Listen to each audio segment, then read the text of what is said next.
Okay, now I'm going to mix the cocoa base dough. So I've got the chocolatey mix all ready.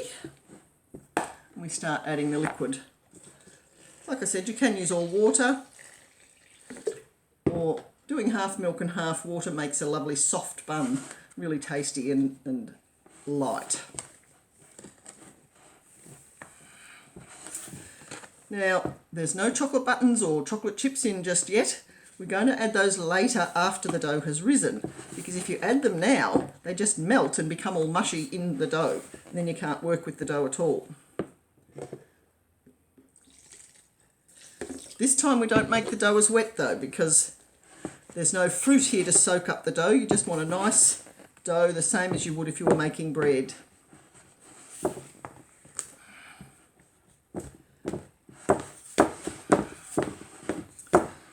Dig your spoon into the dough, cutting into it, and then turning it over.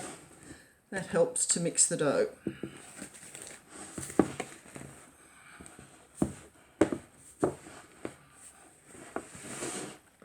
Still a little bit dry, so we'll add a splash more liquid.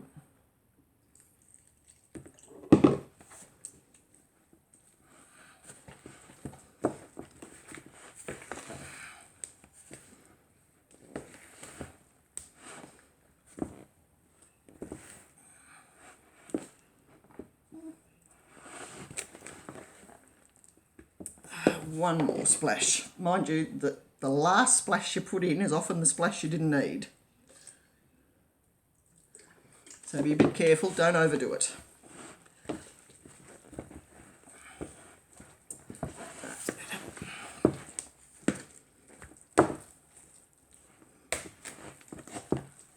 Okay, that's ready. So once again, flour on your bench. Generous amounts of flour so that it doesn't stick to your board or your bench.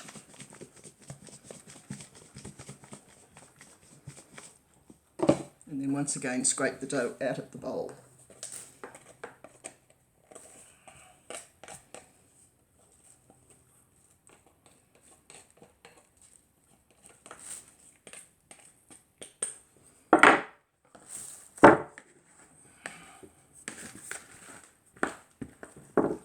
Out comes all the dough.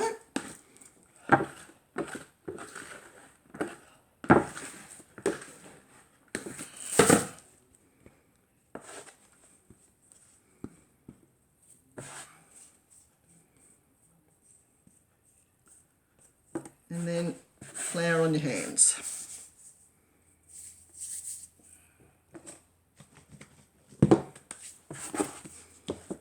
And a quick little knead. Seems like a much smaller batch of dough, but that's just because it's missing all of the fruit that's in the other recipe.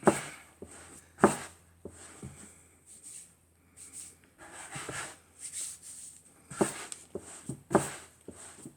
we go. Just a matter of one hand under the side, a bit of a turn, roll it towards you and push it away. At the side again, turn, roll and push, turn, roll and push.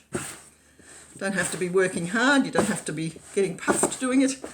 That's all it needs, and it should be a beautiful, soft, bouncy batch of dough when you're finished, not too sticky. So that goes back in the bowl as well. Now this bowl I don't have a lid for, which is fine.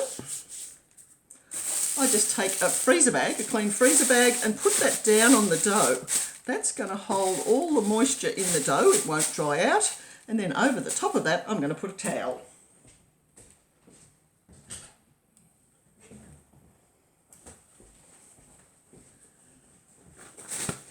A nice thick towel on top will hold the warmth in. Because we've mixed that dough with nice warm liquid, it should rise beautifully because we're holding in the warmth and keeping it from getting cold. We can again put this in a bowl of water if we want to, sit it over the ducted heating, sit it near some sunshine, whatever it takes to get it to rise. If it was a warm day, of course, you could just leave it on the bench like that and it would rise perfectly well. So in about an hour we'll come back and we'll turn our risen dough into hot cross buns.